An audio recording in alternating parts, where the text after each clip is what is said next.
Yusuf pergi ke Mesir. Setelah Yakub mendapat kabar bahwa ada gandum di Mesir, berkatalah ia kepada anak-anaknya, "Mengapa kamu berpandang-pandangan saja? Lagi katanya, telah kudengar bahwa ada gandum di Mesir. Pergilah ke sana dan belilah gandum di sana untuk kita, supaya kita tetap hidup dan jangan mati." Lalu pergilah 10 orang saudara Yusuf untuk membeli gandum di Mesir. Tetapi Yakub tidak membiarkan Benyamin, adik Yusuf, pergi bersama-sama dengan saudara-saudaranya, sebab pikirnya jangan-jangan ia ditimpa kecelakaan mati. Jadi di antara orang yang datang membeli gandum terdapatlah juga anak-anak Israel, sebab ada kelaparan di tanah Kanaan. Sementara itu Yusuf telah menjadi mangkubumi di negeri itu. Dialah yang menjual gandum kepada seluruh rakyat negeri itu. Jadi ketika saudara-saudara Yusuf datang kepadanya lah mereka menghadap dan sujud dengan mukanya sampai ke tanah. Ketika Yusuf melihat saudara-saudaranya, segeralah mereka dikenalnya, tetapi ia berlaku seolah-olah ia seorang asing kepada mereka. Ia menegur mereka dengan membentak, katanya, "Dari mana kamu?" Jawab mereka, "Dari tanah Kanaan untuk membeli bahan makanan." Memang Yusuf mengenal saudara-saudaranya, tetapi dia tidak dikenali mereka. Lalu teringatlah Yusuf akan mimpi-mimpinya tentang mereka. Berkatalah ia kepada mereka, "Kamu ini pengintai, kamu datang untuk melihat-lihat di mana negeri ini tidak dijaga." Tetapi jawab mereka, "Tidak, tuanku, hanyalah untuk membeli bahan makanan hamba-hambamu ini datang. Kami ini sekalian anak dari satu ayah, kami ini orang jujur, hamba-hambamu ini bukanlah pengintai." Tetapi ia berkata kepada mereka, "Tidak, kamu datang untuk melihat-lihat di mana negeri ini tidak dijaga." Lalu jawab mereka, "Hamba-hambamu ini 12 orang. Kami bersaudara, anak dari satu ayah di tanah Kanaan, tetapi yang bungsu sekarang ada pada ayah kami." Lalu kata Yusuf kepada mereka, "Sudahlah, seperti telah kukatakan kepadamu, kamu ini pengintai. Dalam hal ini juga kamu harus diuji demi hidup Firaun. Kamu tidak akan pergi dari sini jika saudaramu yang bungsu itu tidak datang kemari." Pada hari yang ketiga berkata Yusuf kepada mereka, "Buatlah begini, maka kamu akan tetap hidup. Aku akan takut kepada Allah. Jika kamu orang jujur, biarkanlah dari kamu bersaudara tinggal seorang terkurung dalam rumah tahanan. Tetapi pergilah kamu, bawalah gandum untuk memerdahkan lapar seluruh rumahmu. Tetapi saudaramu yang bungsu itu haruslah kamu bawa kepadaku, supaya perkataanmu itu ternyata benar, dan kamu jangan mati." Demikianlah dilakukan mereka. Tetapi mereka tidak tahu bahwa Yusuf mengerti perkataan mereka, sebab mereka memakai seorang juru bahasa. Maka Yusuf mengundurkan diri dari mereka lalu menangis. Kemudian ia kembali kepada mereka dan berkata dengan mereka. Ia memanggil Simon dari antara mereka dan disuruh berbelenggu di depan mata mereka. Ketika mereka sampai kepada ayahnya di tanah Kanaan, mereka menceritakan segala sesuatu yang dialaminya. Katanya, "Orang itu, yakni yang menjadi tuan atas negeri itu, telah menegur kami dengan membentak dan memperlakukan kami sebagai pengintai negeri itu. Tetapi kata kami kepadanya, 'Kami orang jujur, kami bukan pengintai. Kami 12 orang bersaudara, anak-anak ayah kami. Seorang sudah tidak ada lagi, dan yang bungsu ada sekarang pada ayah kami di tanah Kanaan.' Lalu kata orang itu, yakni yang menjadi tuan atas negeri itu, kepada kami, 'Dari hal ini aku akan tahu apakah kamu orang jujur. Dari kamu bersaudara haruslah kamu tinggal seorang kepadaku. Kemudian bawalah gandum untuk meredahkan lapar seluruh rumahmu, dan pergilah.' Ketika mereka mengesungkan karungnya, tampaklah ada pundi-pundi uang masing-masing dalam karungnya. Dan ketika mereka beserta ayah mereka melihat pundi-pundi uang itu, ketakutan mereka. Tetapi jawabnya, 'Anakku tidak akan pergi ke sana bersama-sama dengan kamu, sebab kakaknya telah mati dan hanya dia lah yang tinggal. Jika dia ditimpa kecelakaan di jalan yang akan kamu tempuh, maka tentulah kamu akan menyebabkan aku yang bebanan ini turun ke dalam dunia orang mati karena duka cita." Saudara-saudara Yusuf pergi ke Mesir untuk kedua kalinya. Tetapi hebat sekali kelaparan di negeri itu, dan setelah gandum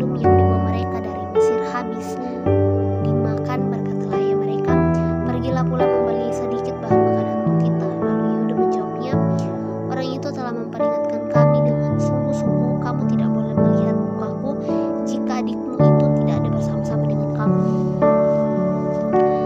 Jika engkau mau membiarkan adik kami pergi bersama-sama dengan kami, maka kami mau pergi ke sana dan membeli bahan makanan bagimu. Tetapi jika engkau tidak mau membiarkan dia pergi, maka kami tidak akan pergi ke sana, sebab orang itu telah berkata kepada kami, kamu tidak boleh melihat mukaku jika adikmu itu tidak ada bersama-sama dengan kamu.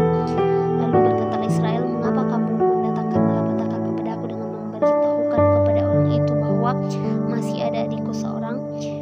Jawab mereka, orang itu telah menanyai kami dengan seksama tentang kami sendiri dan tentang sanak saudara kita. Masih hidupkah ayahmu? Adakah adikmu lagi? Dan kami telah memberitahukan semuanya kepadanya seperti yang sebenarnya.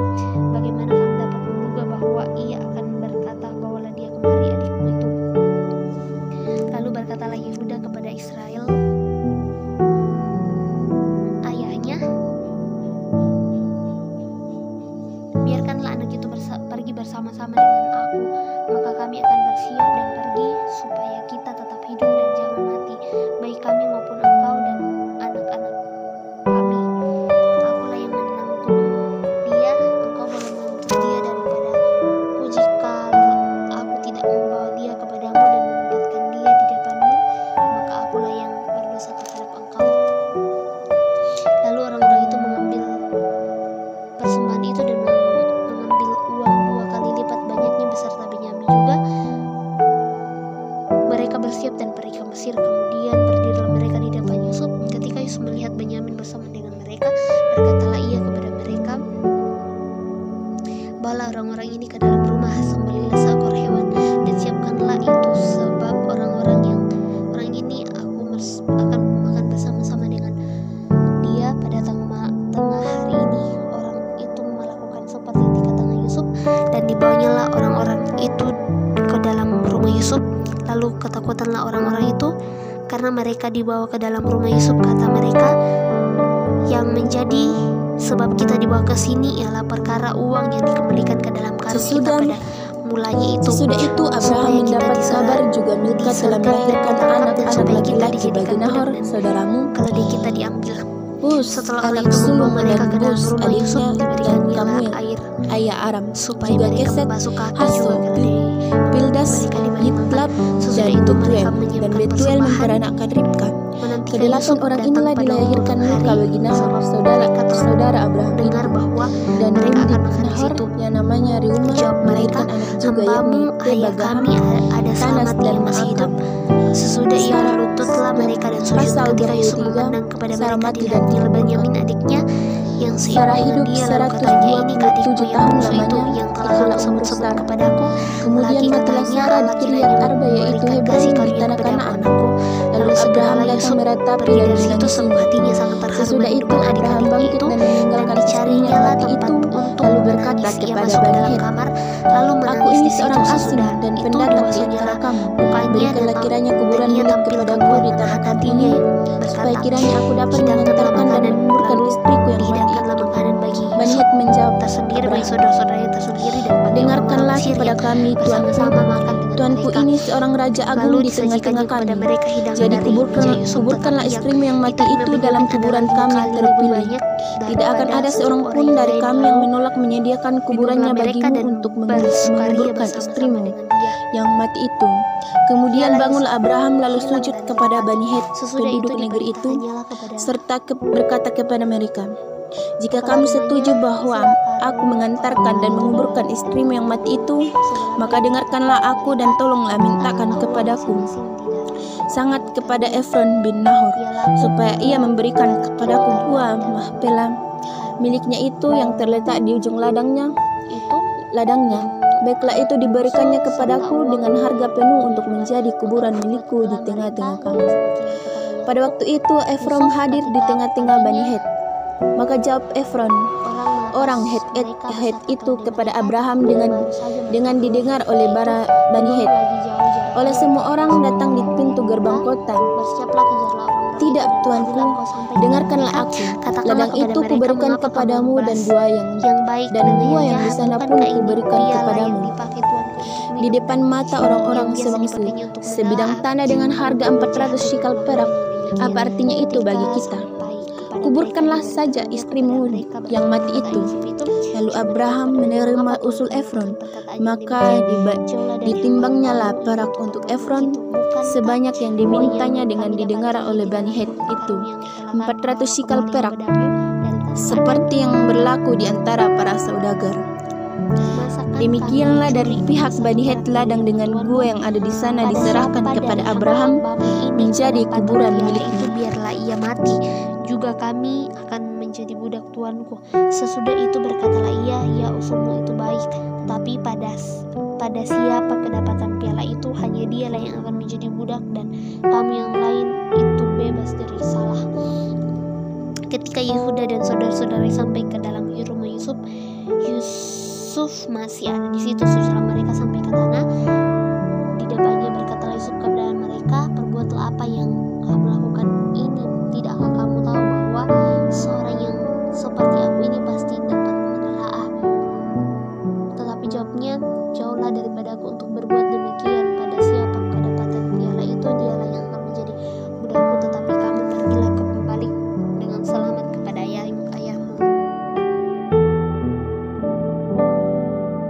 Sesudah semuanya itu terjadilah bahwa juru minuman Raja Mesir dan juru rotinya membuat kesalahan terhadap tuannya Raja Mesir itu. Maka murkalah Firaun kepada kedua pegawai istana, kepala juru minuman dan kepala juru roti itu, menahan mereka dalam rumah kepala pengawal raja dalam penjara tempat Yusuf dikurung.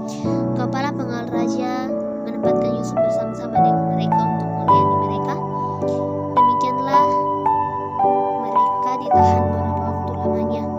Pada suatu kali bermimpilah mereka keduanya, baik juru minuman maupun juru roti Raja Mesir yang ditahan dalam penjara itu, masing-masing ada mimpinya pada satu malam juga, dan mimpi masing-masing itu ada artinya sendiri. Ketika pada waktu pagi Yusuf datang kepada mereka, segera dilihatnya mereka bahwa mereka susah hati. Lalu ia bertanya kepada pegawai istana Firaun yang ditahan bersama-sama dengan dia dalam rumah tuannya itu, mengapakah hari ini mukamu semuram itu? Jawab mereka kepadanya, kami bermimpi, tidak ada orang yang dapat mengartikannya. Lalu kata Yusuf kepada mereka, bukankah Allah yang menerangkan arti mimpi? Ceritakanlah kiranya mimpimu itu kepadaku. Dalam 3 hari ini Firaun akan meninggikan engkau tinggi ke atas segalanya. Ketika itu Yusuf tidak dapat menahan hatinya lagi di depan semua orang yang berdiri di dekatnya. Lalu berserulah ia, suruhlah keluar semua orang dari sini. Maka tidak ada seorang pun yang tinggal di situ bersama Yusuf ketika ia memperkenalkan dirinya kepada saudara-saudaranya. Setelah itu menangislah ia dengan keras yang kedengaran sampai orang Mesir dan kepada seisi istana Firaun. Lalu kata Yusuf kepada saudara-saudaranya itu, marilah dekat-dekat. Maka mendekatlah mereka, katanya lagi, akulah Yusuf, saudaramu yang kamu jual ke Mesir. Tetapi sekarang janganlah bersusah hati, sebab karena kamu menjual aku ke sini sebab untuk memelihara kehidupan Allah menyuruh aku mendahului kamu.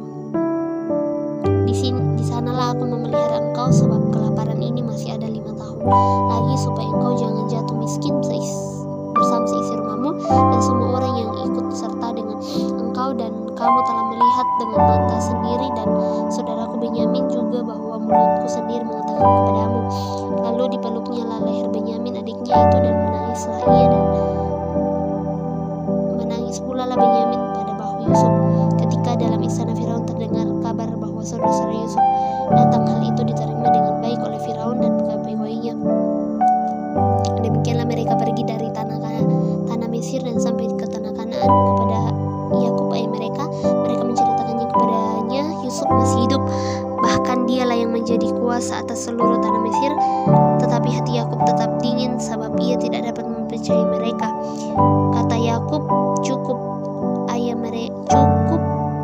cukuplah itu, anakku Yusuf masih hidup. Aku mau pergi melihatnya sebelum